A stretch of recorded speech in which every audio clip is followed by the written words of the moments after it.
मी एवढंच सांगेल, बुडाला जळतंय आणि डोंगरावरची आग विझवायला पळतंय, अशा प्रकारची परिस्थिती या ठिकाणी झालेली आहे। आयुष्यामध्ये मी कधी कमरेखालची टीका केली नाही, की सत्ताधाऱ्यांना देखील अंदाज नव्हता।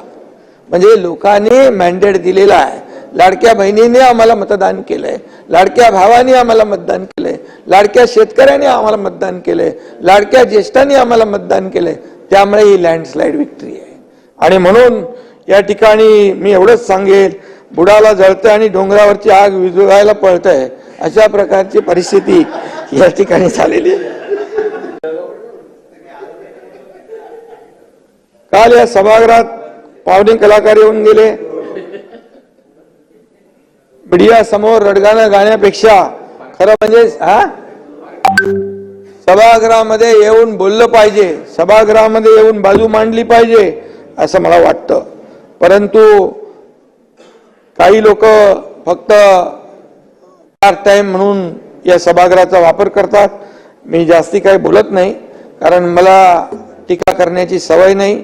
शेवटी मी आतापर्यंतच्या माझ्या राजकीय जीवनामध्ये, आयुष्यामध्ये मी कधी कमरेखालची टीका केली नाही।